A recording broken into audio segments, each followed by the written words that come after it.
Good afternoon, everybody, and welcome to Dow Technology for the door entry solution demonstration. I am thrilled to see that most of the people that have attended the DHSA and the DHSP are also here. So hello again, everyone. So for the people that don't know me, my name is Chris Flavell. I'm the post-sales manager and dedicated trainer for Dow Technology UK and Ireland.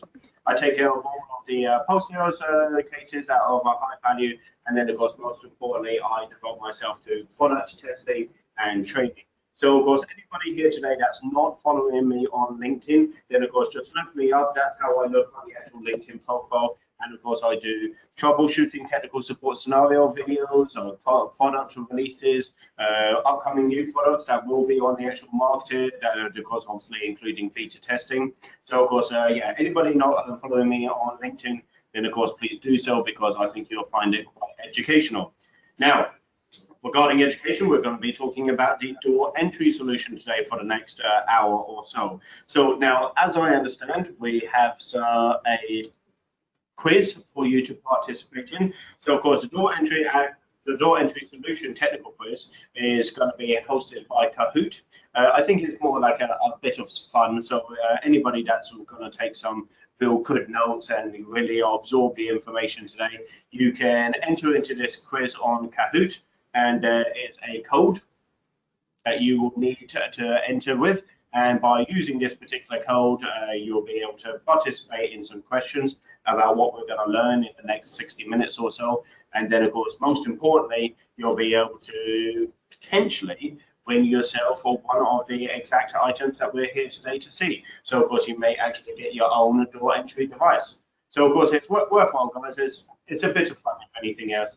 And then, of course, yeah, I think you might find it quite useful at the end whenever you might get something through the door, you know, on the courtesy of Dow Technology. So, right, now, I'll just leave that there for 10 more seconds and let you get the data. And no, 87. Okay, that's good enough. Right. Then moving on to what we're going to do for the next 1 hour. So we're going to be focusing primarily on the ASI family. So of course, that's going to be talking about the Timac devices and of course our new pride and joys that have come to the actual market now, which of course obviously are these new FACT devices. Okay, so on these FACT devices, Simon did a commercial demonstration, very good early one.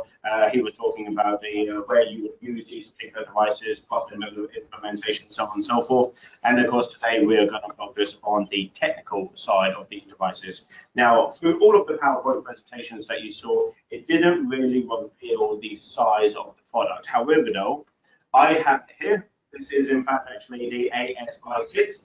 And this is my mobile phone, and you will easily see that of course these two devices are practically the same size. Okay, so this device within itself, it's not much bigger than my mobile phone, however they're extremely powerful. Okay, the ASI3 is this one, and as you can see, it is tiny. Okay, now the ASI3 is actually wall mountable and desk mountable. So you just pop this in, and then of course there it sits. Okay, so of course two extremely powerful devices and extremely small. This one particular I'm going to focus on. I have taken a bit of a liking to this particular model, but the ASI6, I will actually myself get one of these because I think it is just the most useful ability device. I think it's the face recognition. I think the ability to, you know, use the normally closed for the actual device, to use that mag box, use that strike box. I just think that this is a perfect device, and I will be utilizing it myself. So there's a little bit of specs on the actual screen there, guys, and you can actually see what it can and cannot do. So this one cannot be mounted on the actual desk. It's just for the wall itself. Okay. Right. Okay. Let's continue on.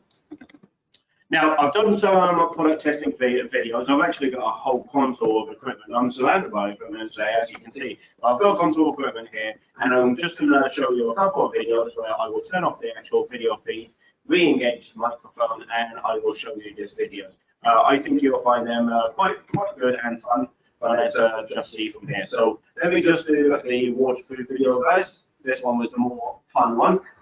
So let's say, right, water test.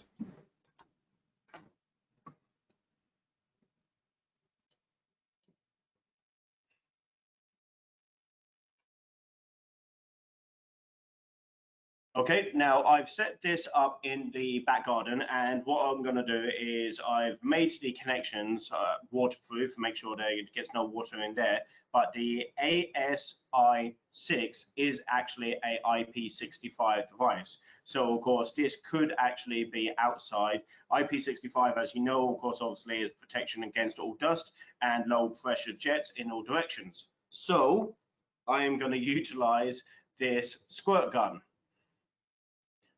And what we're going to do is we're going to get the device extremely wet. This was actually the more fun side of product testing this time.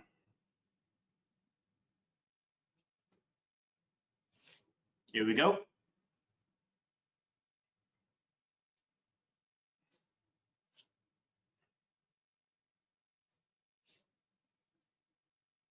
Okay, still working and still reading, successfully reading my face there. No issues. And then just for good measure, let's do it again.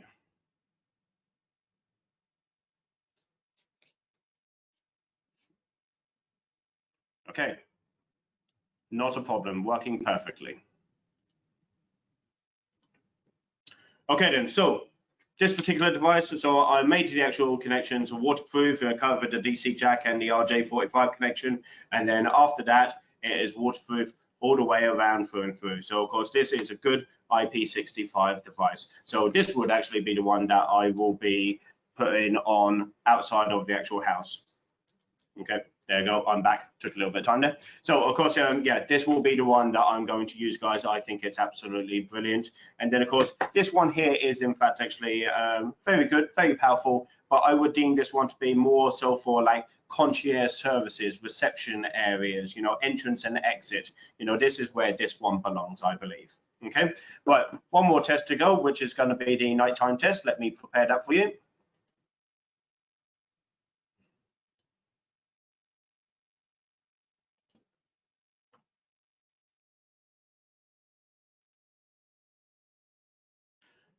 Okay, then. Now we've got a lot of decking lights and Alexa lights in the back end. We've got some Alexa lights in the kitchen. So we're just going to turn these off here. So there goes the Alexa lights down to 1%. Get rid of the kitchen lights. Okay, there that goes. Now the ASI6 is out there somewhere. I'm not too sure where as of yet, but because of the configurable infrared on device, it will pick me up around about 1.5 meters away. Here we go. It's just about to fire. There we go. I'm about 1.5 meters away from this device. And because it's configurable infrared, I can control the strength of the infrared. If I had a lot of people in front of the area, like maybe multi-occupancy or maybe a open atrium area, well, I wouldn't want to, you know, trigger for every person that passed by the door, you know, setting off the illuminator. So I can configure the actual infrared to be a lower setting, which means that you would have to be closer. But then I could up its game and potentially, I don't know, maybe even go further than 1.5 meters. But like as it stands now, then of course the illuminator would automatically turn on, and then of course you just need to walk towards it, and the device will open the door if you're in the system.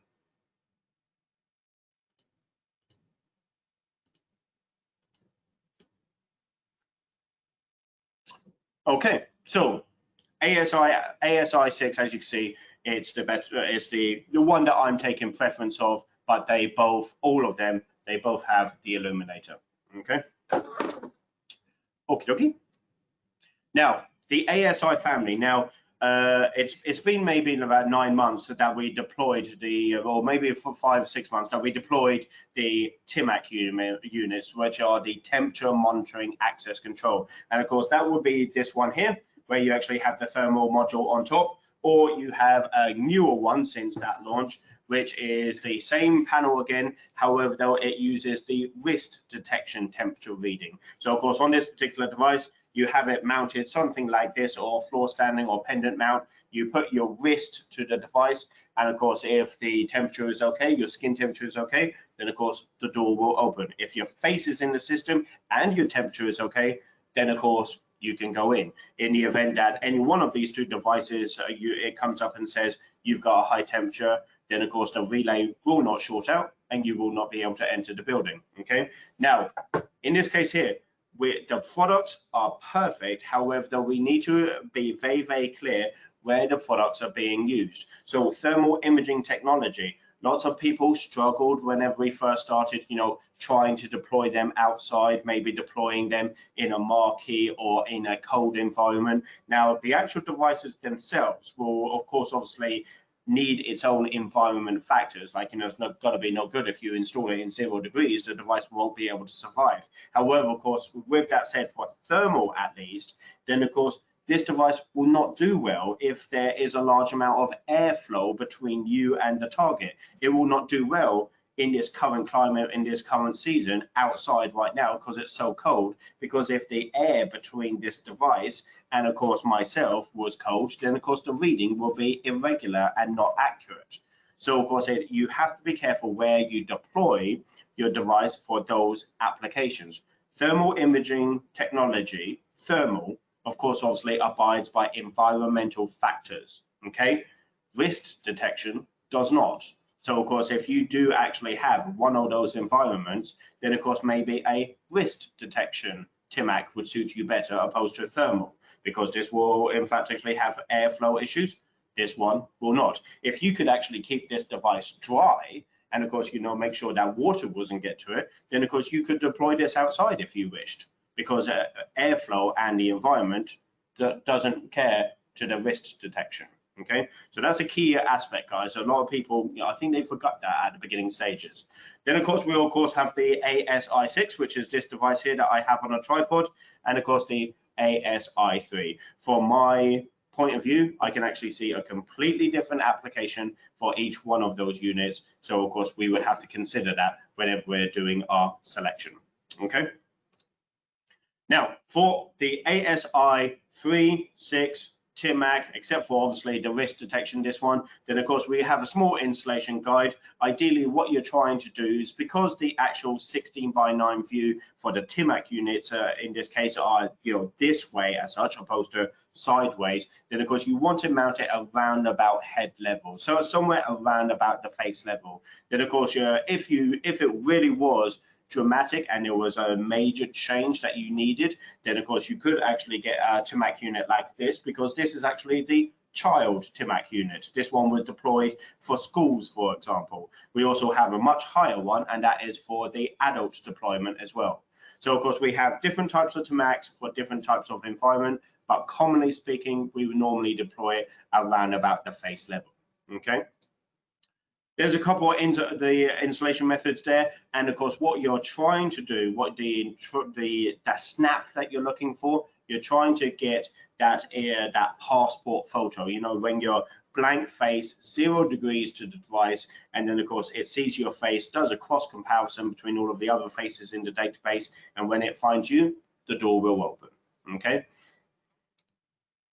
Now, only this device. Once again, rules of thermal. Nothing wrong with the equipment. We have to abide by rules or thermal imaging. When it comes down to the ASI7 thermal technology, then of course sunlight, direct sunlight, ambient temperature, outdoor conditions, open windows and nearby large windows will of course obviously create an irregularity with your temperature readings. So of course for thermal technology, you do want it to be slightly inside that corridor, couple of meters or down, away from the entrance, away from the exit. Don't install it maybe in a large atrium of glass, because the ambient temperature in summer will increase rapidly. So only for thermal technology, then you need to ensure that limit the direct sunlight, limit the ambient temperature, and then of course for all of the other problems, or all of the other products, they don't care because it's not thermal.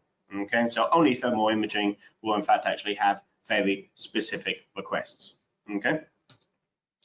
Okay, now we're going to do professional time and attendance solution, which actually applies to the whole ASI family, and we have prepared. So I've targeted the ASI6 for a simple demonstration, and I've already planned it out, and I already have my export as of this morning. It's not so good if you do it just there and then, because you just get one reading. I wanted to look at it and get lots of readings. So I'm going to use the ASI6, my preferred model at this particular time. And if I go into the device now, lots of people will be familiar with the menu structure of the Timac units, where it clearly sees, and you can almost see it actually, 1, 2, 3 buttons on the bottom.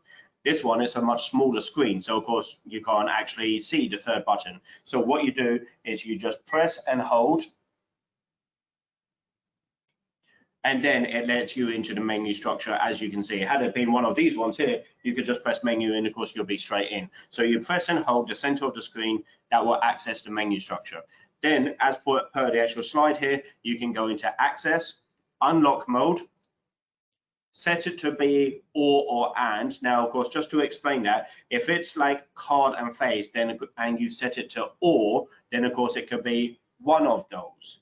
If you select and, like on 0.6, then it would have to be both of those. So of course, if you did card and face and you had it on and, when it's looking at your face, it just put a box around your face and it won't do anything until you actually put that card near the actual RFID reader, and then it would have 2, then the door will open. So of course, the access control devices are configured for or and. All of them can do this, okay?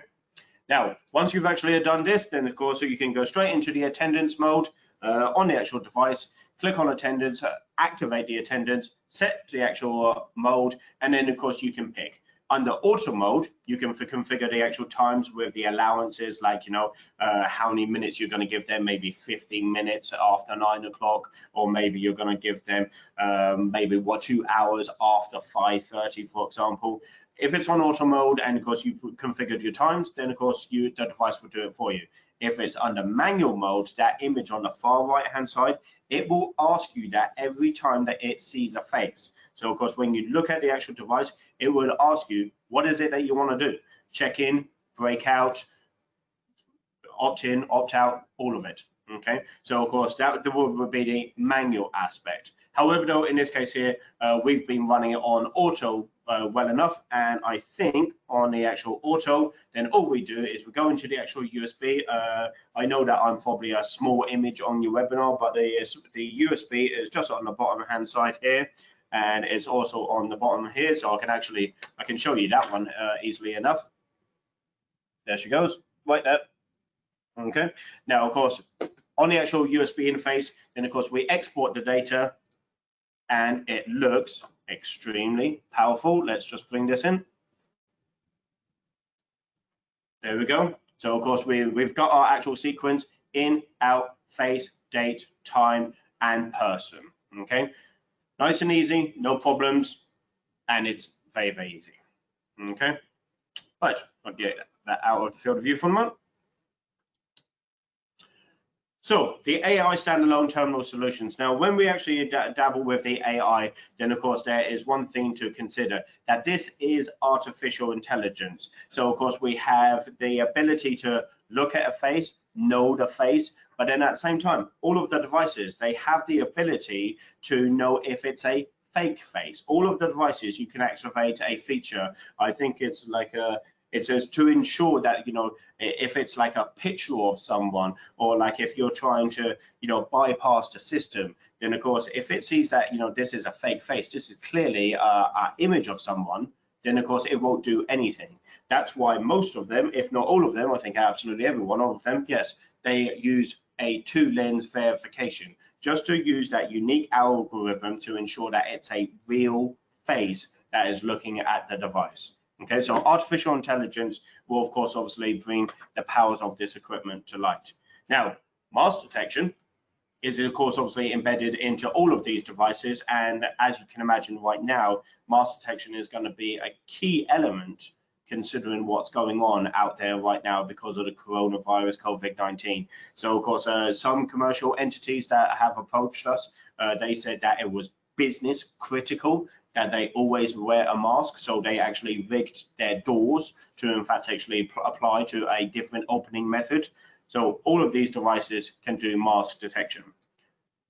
All you're going to do, once you actually added your user into the system, then you can, simple enough, go into mask detection, and of course I've got a video on it, but so no detection, the device will not do anything. If you do mask reminder, if you're not wearing a mask and you walk through the field of view, and of course it sees you, then of course it will say, please wear your face mask, but it will open the door. Mask intercept will remind you to wear your face mask and will not open the door. It will keep you there until that face mask is on. Okay, now I've got a quick demonstration. Let me just show you this.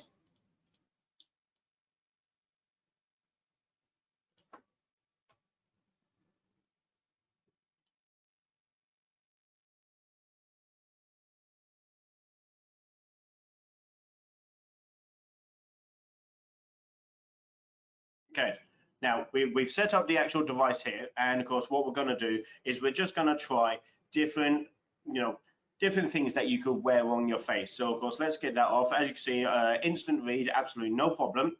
So I'm already in the system.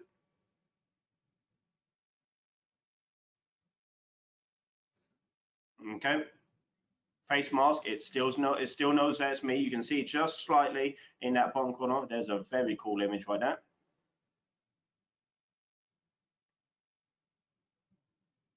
A hat is quite easy for a system. Hard hat is a little bit harder. That's peculiar shape. And it's still me. Okay, perfect. Now, what we're going to do this time is we're going to configure the system to comply by one of the mask modes. I think it's probably going to be wear a face mask reminder, which means that it knows that it's me, but then of course I have to put on my face mask. We're going to see two different results when we apply this method. And actually, I'm going to show you in the menu structure of actually how to do this furthermore as well. Okay, so main menu, login. I use my face to log in. System, face parameters, mask mode. And there it is, no detect, mask reminder, mask intercept. I'm going to go for mask reminder. Okay. So you can see in the on-screen display of the actual device that I'm 36.5 degrees and I am not wearing a mask, and it is Chris Flavell. And now 36 degrees, mask on, Chris Flavell. Now I can go in.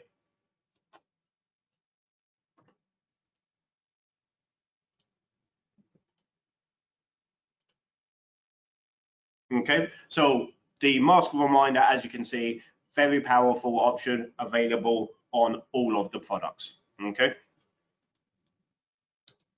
Okay, temperature monitoring. Now, of course, obviously, in that avenue, we definitely focus on temperature monitoring access control devices, and that's going to be the big ones, whether thermal imaging or wrist detection. Both of them are accurate as each other, down to 0.3 of a degree, and of course extremely quick. The thing when it comes down to a smaller device, like say for access control, if I wanted to get entrance to the building just using regular access control opposed to temperature monitoring, I need to stand in front of this device. It would look at me. It will rather allow me into the building because I'm known or a stranger. However, though, on TIMAC units, you can in fact actually just generally pass them. You can do a swift walk by a TIMAC unit, and of course, like, you don't actually have to be in direct line of sight. It will still get a particular snap angle, but you can have 10, 12 people all walking in the session, make sure the actual device can see you, and then of course, good temperature, good temperature, good temperature. Okay, so of course you don't have to stop and look at this, it's just pass it. Okay, all you would do is add yourself into the system, as we have done with all of the other devices. We will go into the unlock mode, and then of course there it is, temperature monitoring mode only. Now, during the launch of the TIMAC units, then of course that option was not there. We added that through firmware at a slightly later date. So today, everybody here in this webinar will get my contact details, and if you have a TIMAC unit of any type, wrist or thermal, and you don't see the words temperature monitoring mode only, then of course contact me via my email address, and I will swiftly provide it without any problems. Okay. Okay. Now, when we move on to the Dahua Villa station, then of course we're really going to be opening up a new opportunity, because we're going to be working heavily with DSS, which is our VMS platform, and of course a new technology of the intercom solution. Now, I've got a couple of the equipment set up today, so today we're going to do a bit of testing through and through. So let's just take a look. Actually, on that temperature monitoring there, I just had a thought just now, in fact, but on the actual temperature monitoring, we can actually use this. We're going to use this in a DSS demonstration to look at it, and then of course confirm my temperature right here, right now. Okay, so we'll do that today as well. Okay, guys, now we've got some specifications here. At this time, we just leave this here for a few seconds just to encourage somebody to use the mobile phone to take a picture of the screen, simply because it's telling you between our villa and our apartment the specifications and the configurations of what you can do with how many different devices. Okay, so I'm just going to leave here there for just 10 more seconds, guys. If you want to take a picture of the screen, then of course you can actually cross-reference with how many you need or what is it that you need for the numbers that you request. Okay, just leave it there for 10 seconds, guys.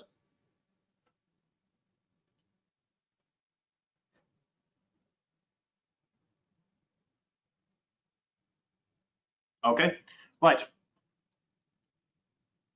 Now, when we in fact actually devised the conversation between a villa and apartment, then of course it's kind of simple. If you're talking about a domestic installation or a single occupancy building, then of course in this case here we're going to adopt by the villa solution. Okay, so one VTL outside, one internal VTH, or multiple VTHs indoor, but of course obviously one main unit. You could of course obviously put one on the front door and the back door. That's not a problem too, but of course we would still consider it to be small key. Okay, it would be a small solution. Okay, so of course whenever we're talking about residential areas, domestic, it's highly likely that it's going to be villa. The moment that it's going to be multi-occupancy, it must be apartment, because the villa units, they only have one button anyway. So of course it's rather villa for one, and of course multi-occupancy, it will be apartment, because then you have the ability to call a different room, for example. Okay, but the priority of this conversation for this section, for the villa solution, we now launch the 2-wire technology. Now, of course, for me as a previous installer, I think this will literally be a game changer. There are other people out there that has 2-wire technology, but of course, obviously, we're then incorporating it with access control, for example. So, of course, when it comes down to the VTOs using 2-wire, you're talking about nearly any type of material. It can be coax, it can be alarm cable, it could be bell cable, you could use UTC by stranding off a network cable if you wanted to. So of course it could literally be any 2-wire that there was. If you had twin and earth, 2-core, anything, speaker cable, anything 2-core, you can actually connect, and you will be able to achieve the full functionality. Had it been a network cable, you will still get a video feed, you will still get push notifications, you will still be able to unlock and lock the actual door, all using the mobile phone via a 2-wire VTO solution. So of course, I believe that for a new installation, there's a high probability that you're going to use Cat5, Cat6.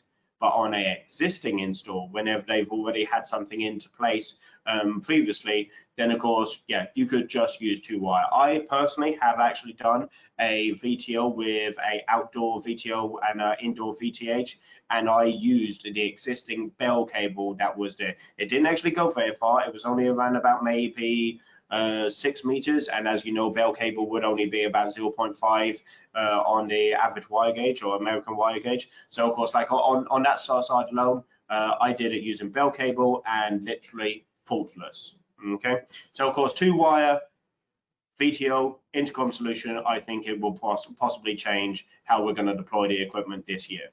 Okay. This is our 2-wire technology, guys. All distributors will in fact actually have this available throughout the course of the year. I think products will be available from mid-February onwards, and these are your models. So of course you've got outdoor VTO, multiple VTHs, and then of course a 2-wire switch. Okay. Now, the 1 key configuration. Now, that whenever we get into the 1 key configuration, those two images there are baseline. You see that on every device, but only the firmware 4.5 firmware offers you the first time config. Now, for people that are familiar with access control, or maybe you're just coming into this industry, then of course when it comes down to the 4.5 first time config, you are asking a VTH model, which is a small screen, to be able to do all of the work for you. It will configure your VTO or VTOs. It would also configure your current VTH that you're using right here, right now, as well as multiple VTHs in part of your solution as well. So of course you could actually, if you wished, besides the QR code, you could actually set up multiple VTOs and multiple VTHs only using one VTH using first time config, one key configuration. Okay, I've got a small video on it, guys. It's extremely impressive. I'll just go through these slides here. So as you can see, DHCP or a static IP address, irrelevant. If it's a part of your network, then of course the VTH will assign the VTO its IP address, the other VTO, the other VTH, it would do all of that for you. And if it's isolated and you don't even have a router or a switch to give DHCP, then immediately it would actually assign the VTO and the VTH its own static IP address. I've tested it in both environments, it works perfectly. So of course, dynamic or IP, not a problem. As you can see, it will give the actual IP address. You will give the VTO a password.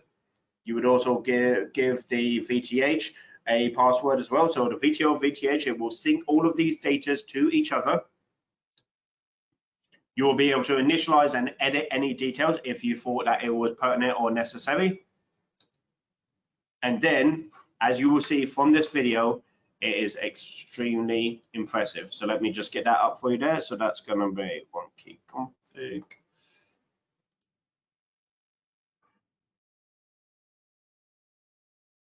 Okay, now I have my equipment. So that is my VTO on 4.5 firmware. My VTH is on 4.5 firmware. And we're just going to do a very quick test to see on how quickly it takes to set up. So the clock is running. Okay, so this one, it was our isolated network. In this case, all we had to do is connect the devices. There's no switching technology, just these two devices. So now it's going to configure. Configuration will be completed and then it needs approximately 60 seconds to stabilize, just so then that way it can complete the communication.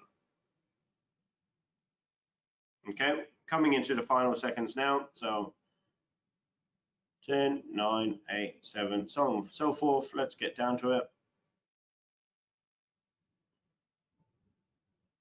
Okay, time's up. Let's go. Bingo, straight in. Okay, 3 minutes and 34 seconds it took to configure the devices. The VTH would have done that with multiple devices. Had you had 2 VTOs, that would have been 2 VTOs. Had you had 3 VTHs, it would have configured that too. So of course, everything is done within the time.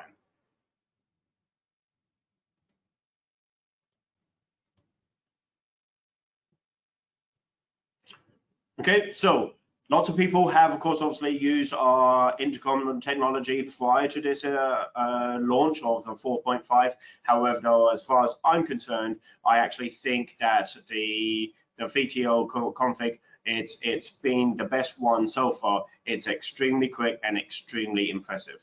Okay. There's the actual P2P, guys. So we just log into it on the standard Internet Explorer or anything else. It's still as normal. So of course we just log into it. We can see the actual QR code, and of course that will allow you to in fact actually connect to your mobile phone. Now, once you actually add that to your DMSS app, then of course, and there's a shout out, guys. I heard it yesterday. In fact, some people were still using IDMSS and GDMSS. Remember, the new app is just DMSS on Android and iOS. Okay, so of course make sure that you use the DMSS app, guys, and as far as I'm concerned, we're going to see in a few minutes. So we add the device, notification, we turn on the device. Quick demonstration now. I've got to turn my speakers on my phone back up, so now if anybody calls, then unfortunately it's not too much of I can do about that, but let's just test. So I've deliberately made sure that this is not on the building's Wi-Fi. This is just on my 3G, 4G connection, and the coverage around here is only so-so. So let's just do a check. So this is the VTO 4.5 firmware. Let's get that there. Press that. Please wait in seconds. Okay.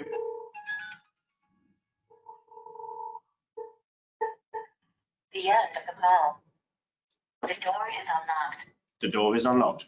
Okay, perfect. So of course, as far as I'm concerned, I've never seen such a fast response from this until I put in 4.5. There's not a great amount of science behind, why it would be any better. However, though, just testing the product in my personal experience, I think it's a test. If I even keep the mobile phone app open using a 3G, 4G connection, then of course, if I press it, it'll be literally instant. Calling now. Okay.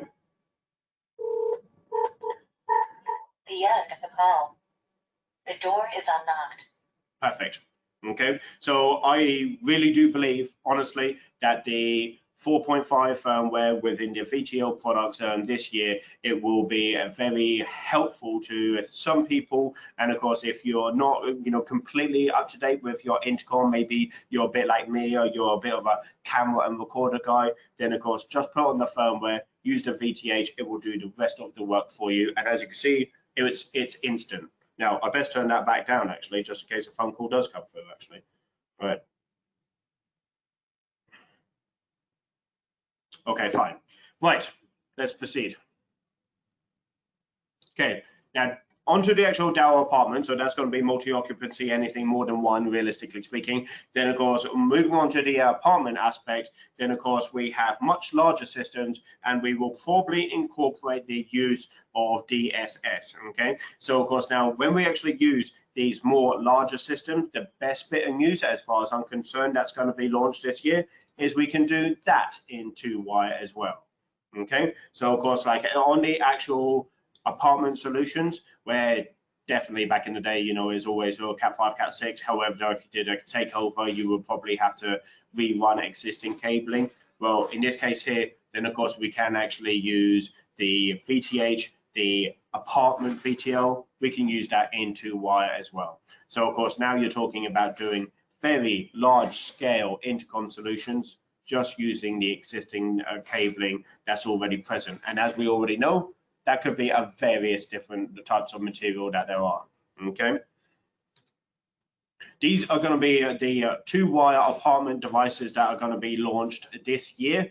And as you can see, everything's on there. We've got our VTNS 2-wire switch. And of course, the actual unit, I think that particular unit, you can actually select with the actual different modules. You can actually have like a biometric or maybe a different RFID or more buttons even, okay? And then that leads us on to DSS. Now, DSS, there's a couple of things. When it comes down to a good VMS platform, then of course, DSS is extremely feature-rich, and of course, it's free to download right now. There are some licenses involved for maybe more higher aspects, like a multiple ANPR cameras or things like that. But immediately, then of course, DSS without any issue will work. But for me, because I'm an old MVR CCTV installer type of guy, I found some extraordinary useful features. So what I'm going to do is just going to do a screen share of both of my screens here. And then, of course, what I want to do is I want to show you the powers of what we could do with DSS. In fact, actually, do I even need to do that? I could even just, no, I do a 2 screen share. So let's just see. Right, so both screens there. Okay, and then webcam, hide all webcams. Okay, so you can see me, but I can't see myself. Okay, right, so let's see. Now, on the actual DSS, we have my favorite one here, which is the ASI6. Okay, and I'm just going to drag that into the field of view. Okay, now the ASI6, as you can already see, it's perfect because it is being seen by software as an IP camera. If I tilt this around, we probably might hear some words maybe, but okay, this is no different than a IP camera. Okay, we can see, Andy's over there somewhere. There he is. So of course, like in this case here, it will be seen on your device as a IP camera, much as it will do for the VTO units, which are here. Jesus, that's a little bit shiny, isn't it? My goodness. Right, okay, so even on the actual VTOs, we will be able to see as a IP camera. We can put these live feeds from the apartment, the villa, the ASI, 6, we can put it into the ASI3, we can put it into the TIMAC unit. Don't take a picture of that. We can put it into the TIMAC unit, and we can record this live on a network video recorder. Okay, so of course in this case here we could actually use this as a live video feed. If you were to purchase NVRI, where you already know is our face detection network video recorder, we could then in fact actually double up on FaceRec, or we can in fact actually just use it as tripwire and intrusion.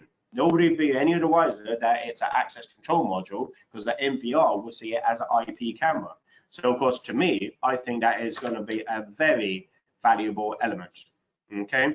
Now, of course, what I'll do is I'll close these down because it will make the PC run a little bit hot. It's a simple webinar PC. But then let's just keep on taking a look at what else we can do with the technology. So, personnel information. So, of course, we've got our details here. We can have multiple users. So, of course, we can fill in the actual details. So, on this one here, so like this one, if I look at it, clock in success, that was configured and set up by DSS.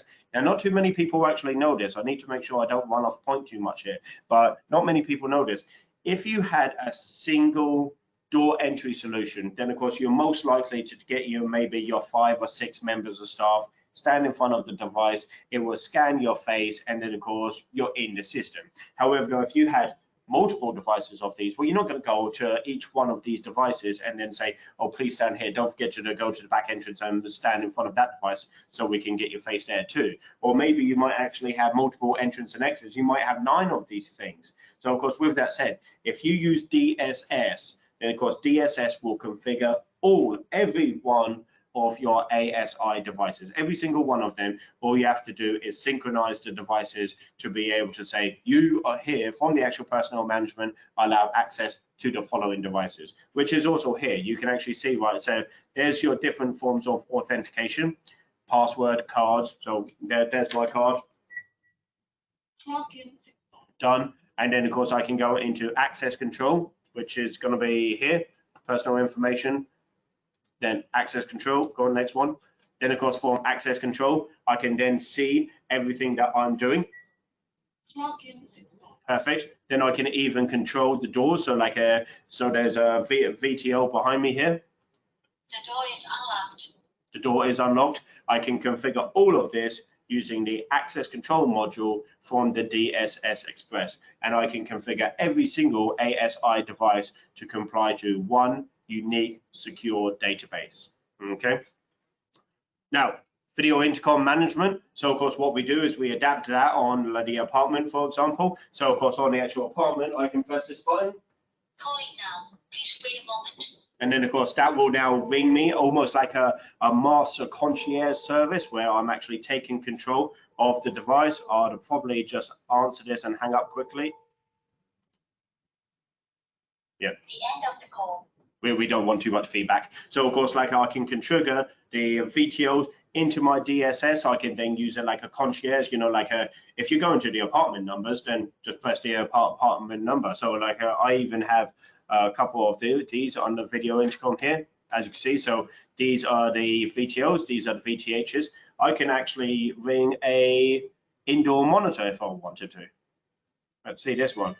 There we go. Not sure if on the microphone you can hear that, but I just cancelled that. It'll probably say the line is busy. Okay. So of course I can actually ring an indoor monitor and just say, you know, I've got a guy outside. He says that he's here to meet you. What do you want to do? So of course I can in fact actually call these devices and have a whole directory of information. Okay. And then you of course obviously get temperature monitoring as well. So of course into this device here, there I am there. There's Andy floating around, but there's the live view in top left hand corner. And if I were to look, okay, my temperature is okay, so I'm 36 degrees, which actually I feel quite hot actually, but for 36 degrees, let's do another one. Let's see, 36.2, perfect. Okay, right, perfect, no issues. Of course, obviously, had I had a high temperature, then of course the alarms and the bells would have all started going off, and then of course I would have had a red flag here on my system. However, though, temperature's all okay, and so I can monitor that from any one of the Timac units. It could have been the thermal, and it could have been wrist. It wouldn't have made any difference.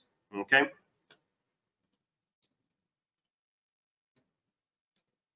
Right, the apartment solution. Yeah, I suppose I pressed that button a bit early. Right. Okay. Right. Okay, guys. Now, I do honestly believe that this year, for the big 2021, I do believe, I wouldn't say otherwise, that VTO 4.5 firmware is definitely going to do extremely well because it's user friendly, it's connectivity, and of course it's so easy to deploy. I also, while I do actually, I like, you know, the ASI3, but I really do love the ASI6, you know, with having that extra Wigan output and the IP65 status, just by having this tiny, powerful access control device used based on face recognition overseen by software if I wished, then of course I believe that of course obviously will be a key element also for this year. So I do believe that we have a couple of members of staff that are monitoring the actual chat and questions. Is there any questions at this current time? Just give you a few moments just for you to hammer your questions into the system.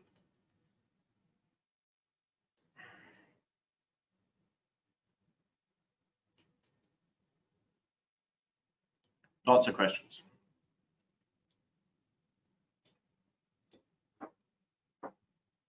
Okay, guys, I'll just give you a minute more. While I do that, I'll just take a look at the list, see if there's a few people I know, give a couple of shout outs.